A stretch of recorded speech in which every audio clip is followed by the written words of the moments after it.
This powerful discourse explores a pivotal moment in the story of Prophet Musa, peace be upon him, as recounted in Surah, the 7th chapter of the Quran.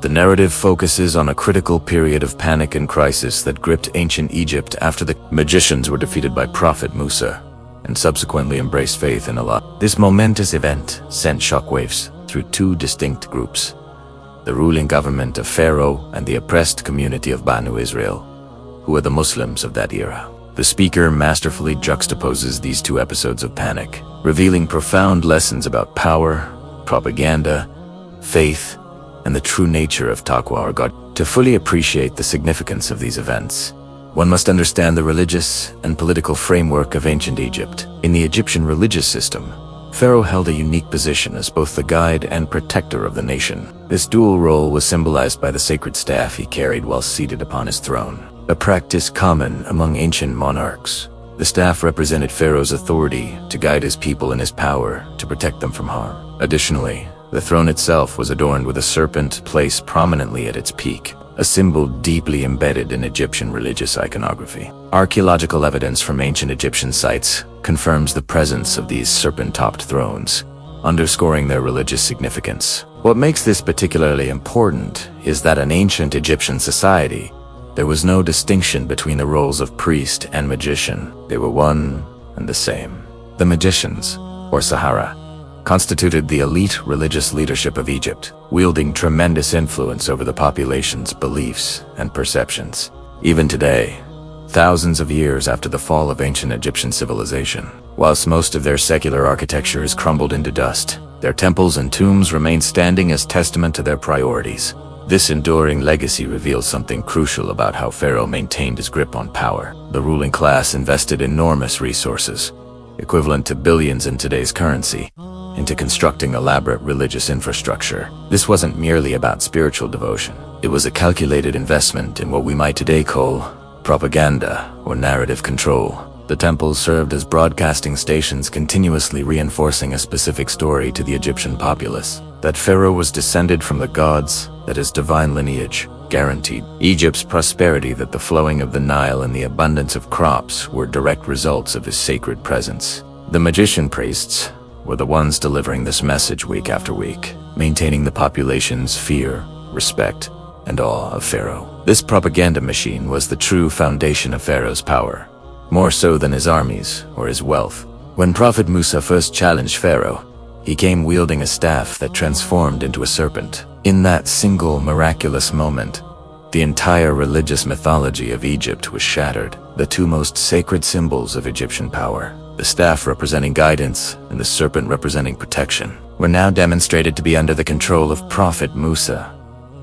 Through the will of Allah, this represented an existential threat to Pharaoh's authority, one that couldn't be countered through military might alone. Pharaoh's response was to gather every single magician priest from across Egypt, from every village in town, to collectively challenge this threat. The Quran mentions this gathering occurred in multiple locations, emphasizing the comprehensive nature of this assembly. These were not ordinary citizens, but the entire religious establishment, the very backbone of Egyptian ideological control. What happened next was utterly unprecedented and shocking beyond measure. In a single day, during one public event, the entirety of Egypt's religious leadership became believers in the message of Prophet Musa. To put this in contemporary perspective, imagine if every church leader across America gathered for a conference, and within 10 minutes of hearing a message, every single one of them embraced Islam and immediately began calling others to the faith. The magnitude of such a transformation would be incomprehensible, but the shock didn't end there. Pharaoh's response was immediate and brutal. He ordered these same individuals, who mere minutes earlier had been the most respected members of Egyptian society, to be tortured in the most gruesome manner. Their right arms and left legs were to be severed, and their mutilated bodies were to be hung publicly in the streets as a warning.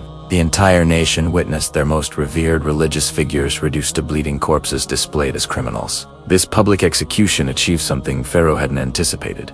He destroyed his own propaganda apparatus by killing his religious leadership. Pharaoh eliminated the very people who had been convincing the population of his divine status, who would now tell the people that Pharaoh was a god.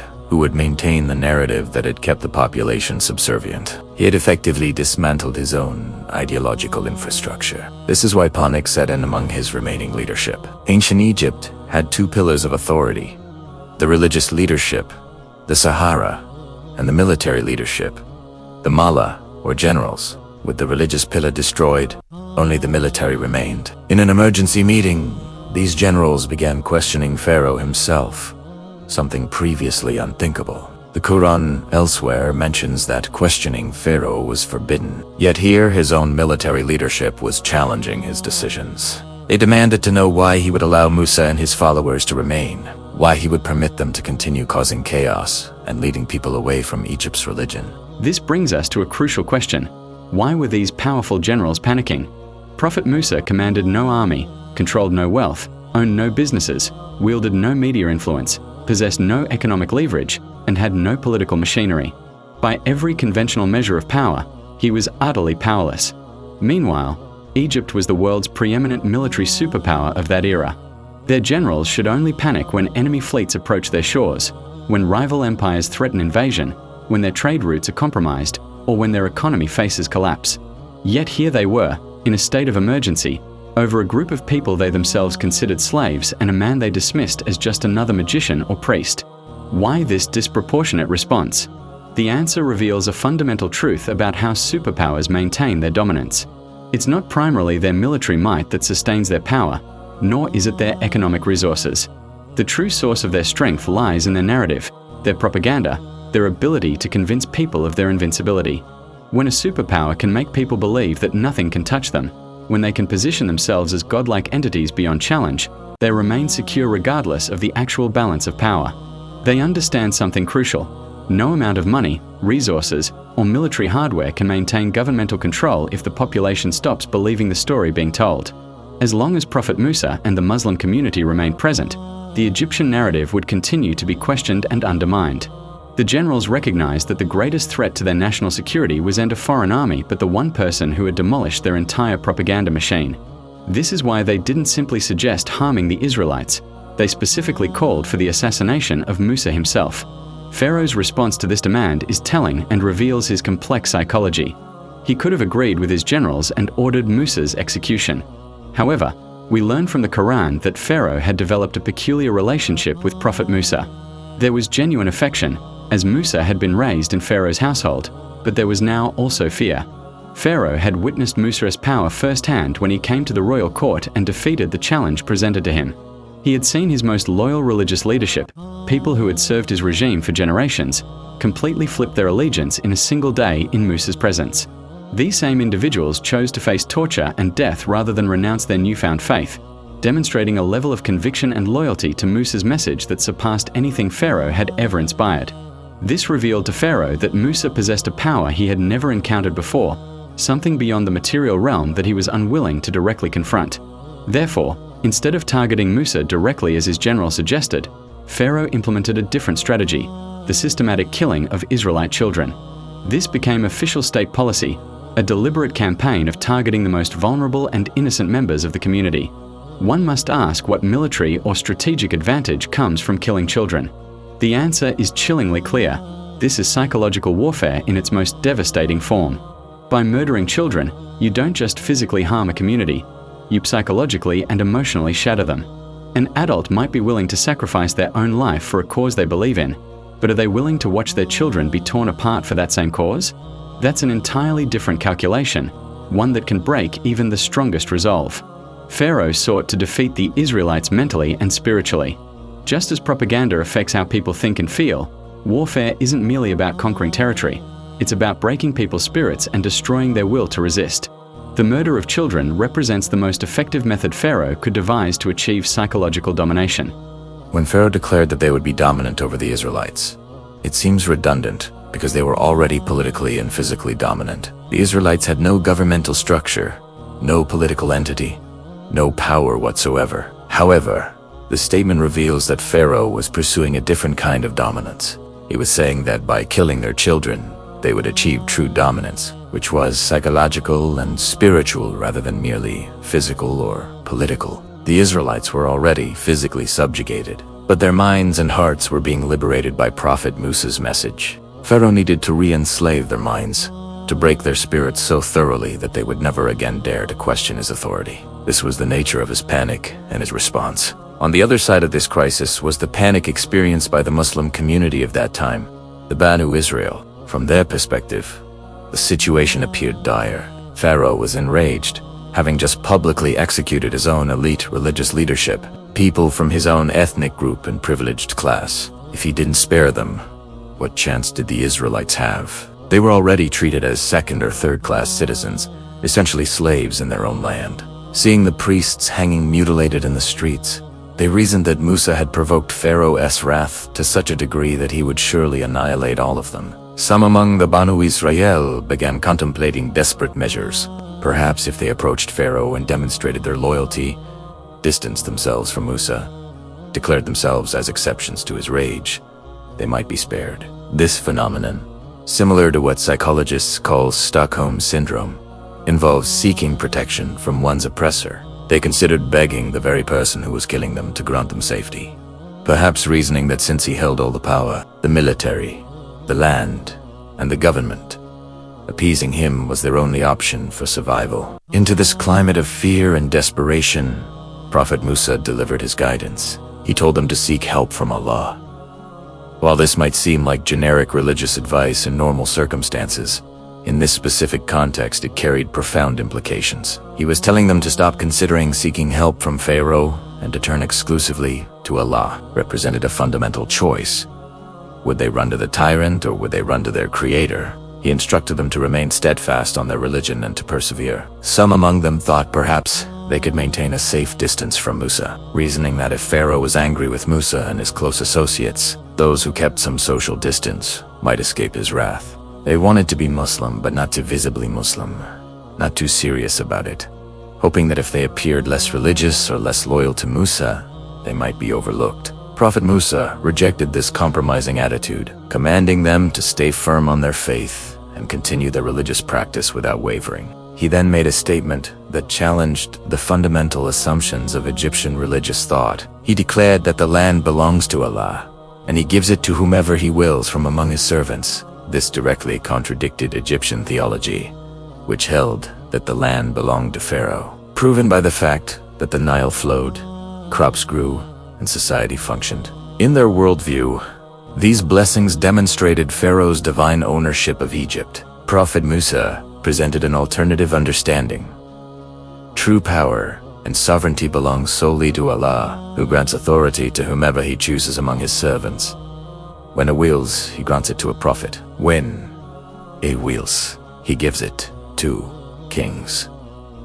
When He wills, He bestows it upon righteous leaders. This is entirely within Allah's discretion. Significantly, Musa didn't promise them that they would definitely inherit the earth or that believers would certainly triumph. He simply stated the theological principle that sovereignty belongs to Allah alone. One might expect him to conclude with some assurance or motivational promise, some good news about their eventual victory. Instead, he said that the ultimate best outcome is for those who maintain consciousness and fear of Allah. He was telling them that their primary concern should to be acquiring land or political power, but rather developing and maintaining this internal spiritual state represents a greater asset than any territory or worldly dominance. When the panicked Banu Israel heard this response, they were incredulous and frustrated. They felt they were facing an emergency, with Pharaoh preparing to annihilate them, and their prophet was giving them what seemed like abstract spiritual advice. They wanted practical solutions, concrete plans of action. They complained bitterly, pointing out that they had been tortured before Musa came to them and they were still being tortured after his arrival. In essence, they were saying that his message and his prophethood hadn't changed their material circumstances. If Allah was truly powerful and good, shouldn't they be in positions of power whilst their enemies were destroyed? Why should they continue listening if there was no practical upliftment of their community? If their situation on the ground remained unchanged? Prophet Musa's response to their criticism was remarkable in its structure and implications. He acknowledged their desire for liberation and told them that perhaps their Lord would destroy their enemy, meaning Pharaoh and his armies. The Muslims immediately responded positively to this message, thinking this was the kind of speech they wanted to hear. Finally, Some talk of Allah destroying their oppressors. They continue saying that not only might Allah destroy their enemy, but He might also leave them in charge of the land, giving them control and authority. This was exactly the message they had been wanting, the kind of Islam they could enthusiastically support, promising glory, victory, and the restoration or establishment of power. This was the motivational speech they had been demanding. However, Prophet Musa added one final, crucial element to his message that completely transformed everything he had just said. He added that after granting them this power, Allah would then observe how they behaved. This single statement changed the entire nature of the message, like adding one element to a chemical compound that alters all its properties.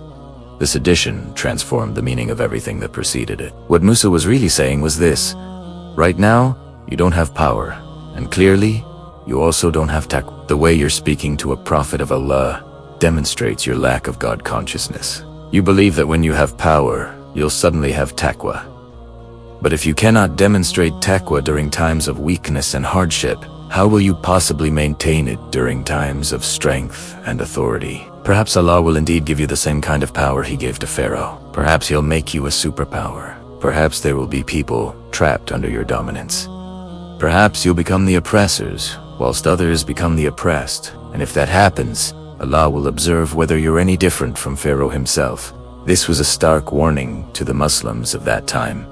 And the speaker uses the term Muslim strategically because as followers of a prophet, they were by definition Muslims. Prophet Musa was telling them that their obsession with acquiring power revealed a fundamental misunderstanding. Without taqwa, without God consciousness, having power would make them indistinguishable from Pharaoh. There would be no meaningful difference between them wielding power without taqwa, Pharaoh wielding power without it, and their current behavior demonstrated that they didn't possess adequate. The statement then, "He will see how you behave," contains a profound hint from Allah that taqwa is constantly being tested. But the test becomes especially challenging when one holds positions of power. Different people face different tests of taqwa based on their circumstances. The challenge facing a taxi driver differs vastly from the challenge facing a governor, as wealth, power, influence, and leadership increase. The difficulty of maintaining taqwa intensifies proportionally because there are fewer external checks on one's behavior. When you control everyone